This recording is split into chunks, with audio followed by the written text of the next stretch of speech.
say no. Just say no. Achtung, abgefangenes US-Geheimdienstkommuniqué. Streng geheim, betrifft GI Talk. Das hierin enthaltene Material ist subversiv. Es wird als den amerikanischen Interessen entgegengesetzt betrachtet und sollte mit äußerster Vorsicht behandelt werden. Lassen Sie dieses Material nicht in die Hände von US-Truppen und/oder seinen Verbündeten fallen.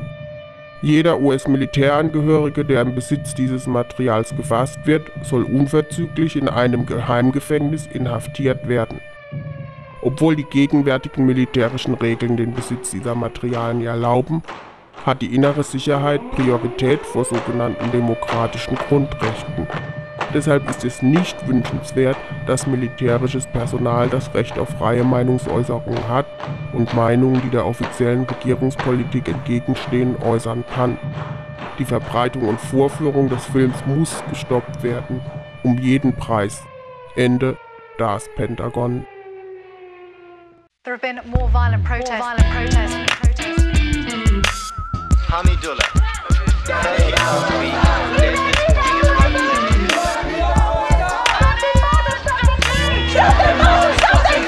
Society that is being torn apart by American airstrikes.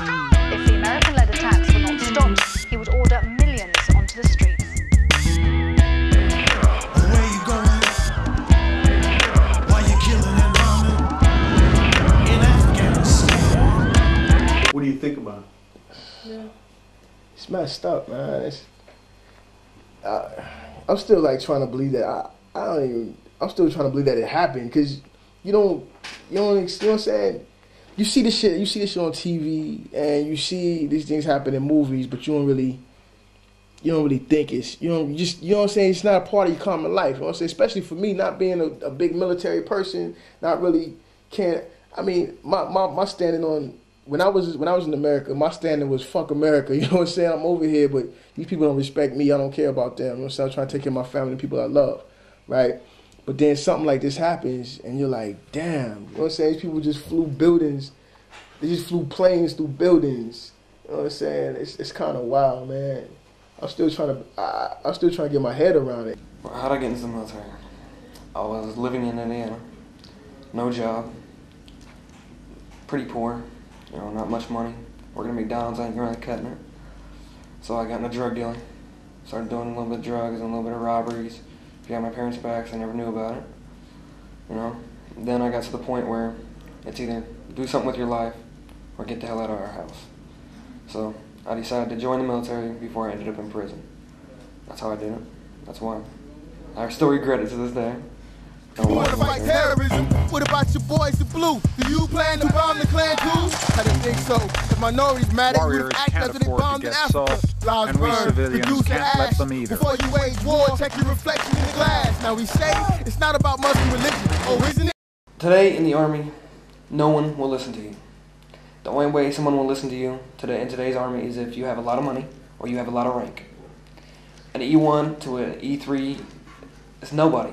They don't care about your opinions. They don't care what the hell you are, who you are. As long as you fucking go out there, you stand on the front line, and you fucking like a shield, you just die. Infantry soldiers are, especially to me, are disposable. That's how I feel about the Army. They look at infantry soldiers as disposable soldiers. They look at us like, hey, we can lose 1 million of these guys, we got 1 million more right behind them.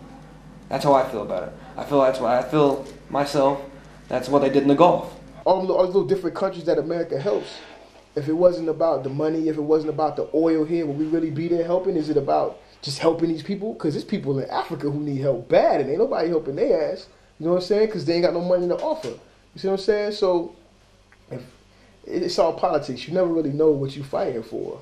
You know what you believe and what you take personally to heart. But I'm not sitting next to the president. I don't know who he had a little beef with this week. You know what I'm saying? I don't know if him and Joe Snuffbar was partners yesterday, and then they got in a heated argument because Joe Snuffbar didn't want to surrender this land to America, so now we going to war, and they telling me, hey, you going to war because they killed your people, and the reason why they killed your people is because secretly we killed some of their people prior to that. You know what I'm saying? You never know what you're fighting for. So that's why and brothers think about that. Brothers stop and think about that, and they don't want it, because you're coming from a situation where you're coming from home, And at home, you barely get any respect. I mean, check it out. I'm a soldier, right? I'm wearing these BDUs.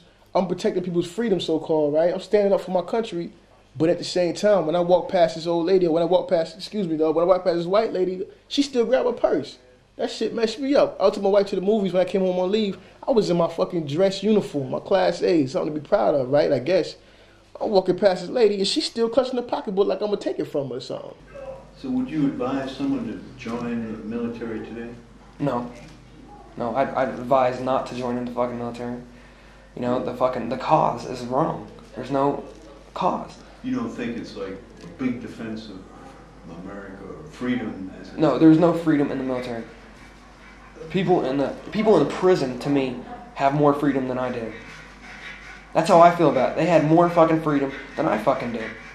And that's fucked up. So you look at that. You look at how you grew up as a black man, as a black female, as a minority, period. You know what I'm saying? Or take it from minority, as a lower class citizen, somebody who doesn't have all that money, so you're a little bit poorer than everybody else. You know what I'm saying? You look at how they treat you, and now they want to say, okay, we all Americans. All of a sudden now we all Americans. That's not the case. Like we said before, there are Americans and then there are Americans. So the brothers ain't really feeling that go die and stuff. I mean, we heard up. I want to see something happen, but I want to see something happen that's going to make a difference. Did they ever tell you about depleted uranium? I mean, like in Kosovo, it's supposed to be full. No. They never tell you about depleted uranium. They don't really tell you anything. They tell you, the only thing that they really tell you about anything where you're going to go or what's going to happen is you're going to get there and you're going to find out. They don't tell you about the ammunition the enemy has. They don't tell you about the weapons that they use.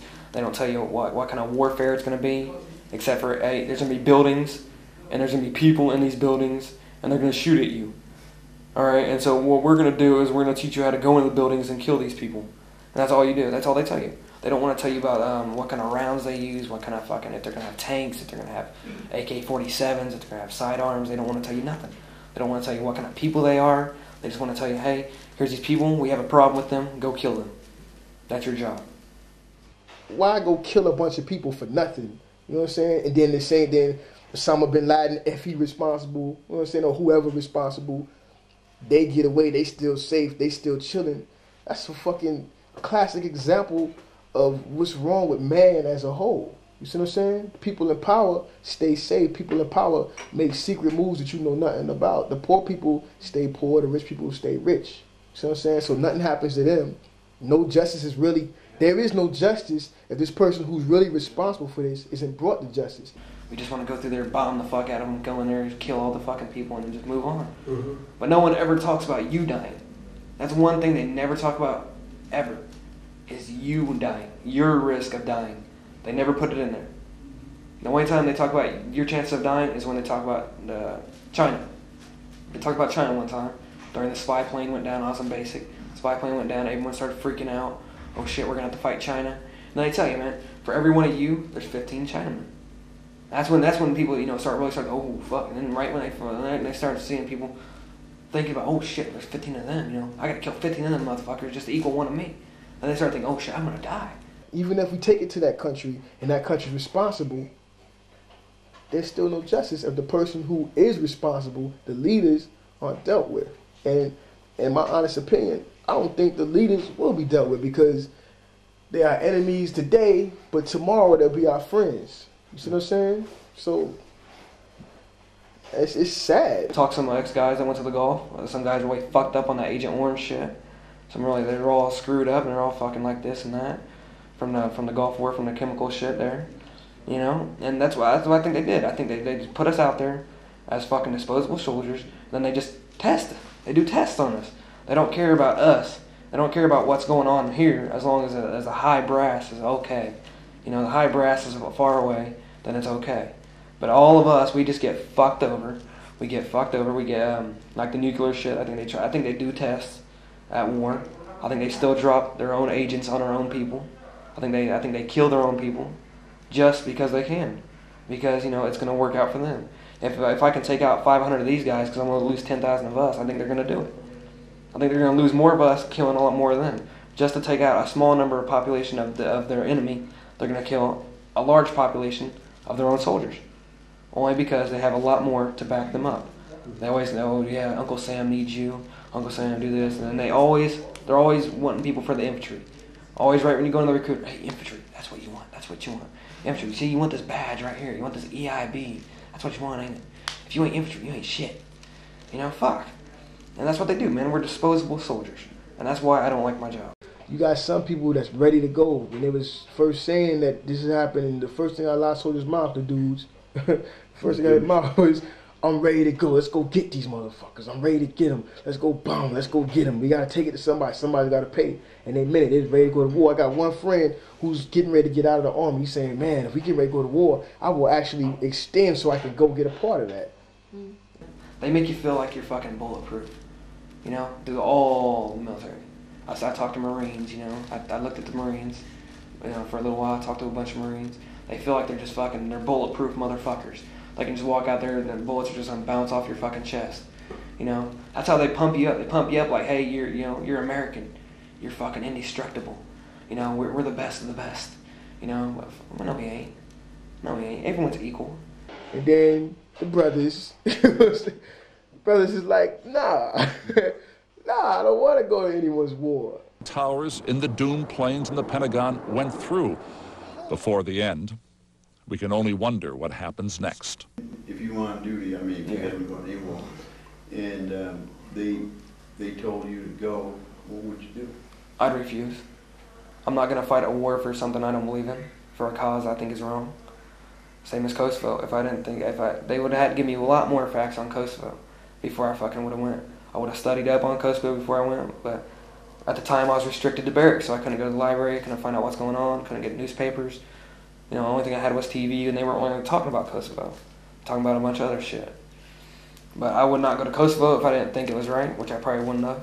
And I still would not go to Afghanistan. I'd refuse. It's a bloody, brutal place out there, and you just don't see it from the comfort of your home in Northern Virginia or Sussex. You weren't 18, you were 17. 17, yes. And so your parents had to sign for you to be able to go in before you were 18. Yes.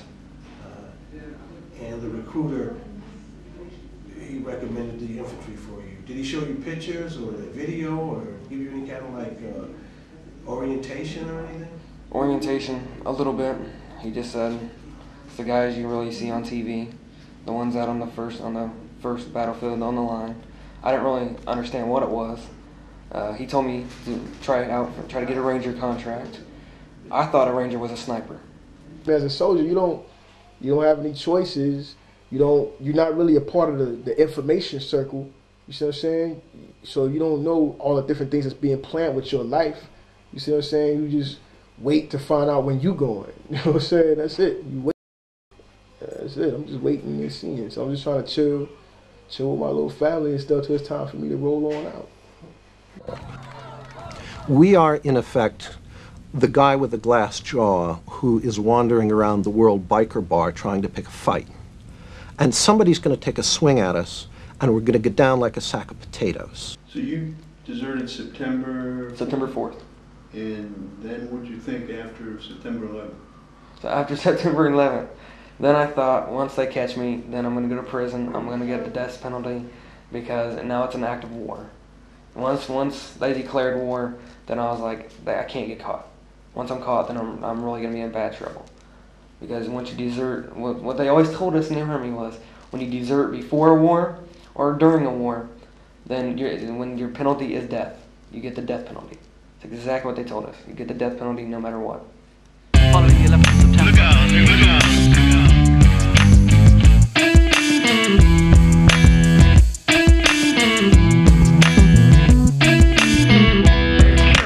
Where you going? Why you killing and bombing in Afghanistan? Caught up in the system, all God's children, society's victims, trying to pull through. Yo, I've had Uncle Sam on my back for telling him that I try to tell him what's right, but he doesn't want to listen. He tries to beat and threaten me in a mission, but still I fight. And I'm not gonna give up what I think is right. I'll fight till the day I die to tell people the truth about you. The more you cover up, the more I'll cover you. Now it's my turn to take a stand, and I am. I wanna fight for the rest of my life to save a couple thousand lives. I refuse to fight a fight for something I believe is wrong. Some land oil, some uranium. When you watch the TV, you see what they want you to see.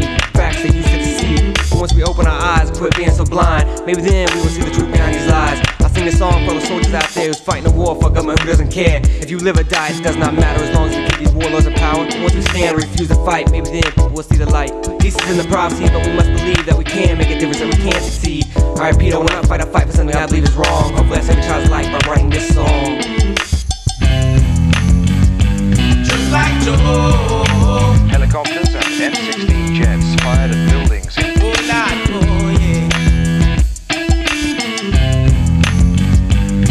like Joe. Killing the people in the name of war. Where you going? Why you killing and bombing in Afghanistan?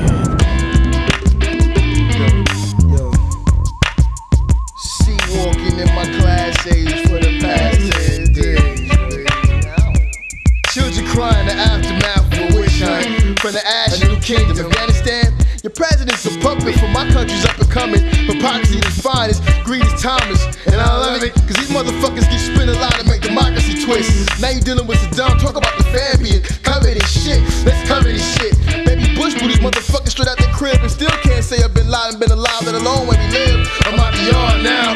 Story soon to be copywritten, published, and digitally mastered. So when y'all bastards dropping bombs in Iraq, I'll be dropping dimes on y'all asses. At home in my drawers with a blunt in my jaws from the porch, torture my BUs to ashes. Cause Uncle sound like pointing fingers, here, had this. Fuck you, Carver Hills, 40 is favorite nigga. You couldn't kick me out the army cause my balls was bigger. It's funny what Jag and an unedited interview can do. Make your entire chain of command sit up. Ooh, that's true. Matter of fact, 40th engineer retired. Come on, say, screw you.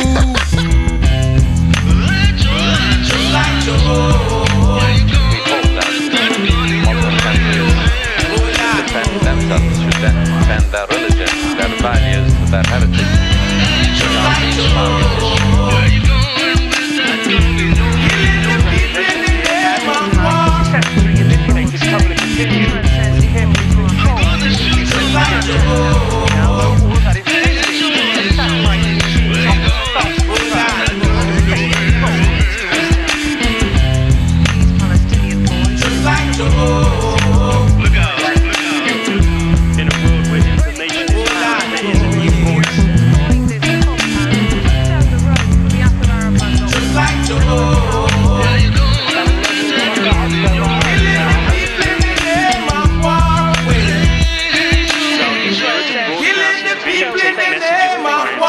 Journalists here make no apologies for putting him on the air, on the air, on the air, on the air, on the air. Just say no. Just say no.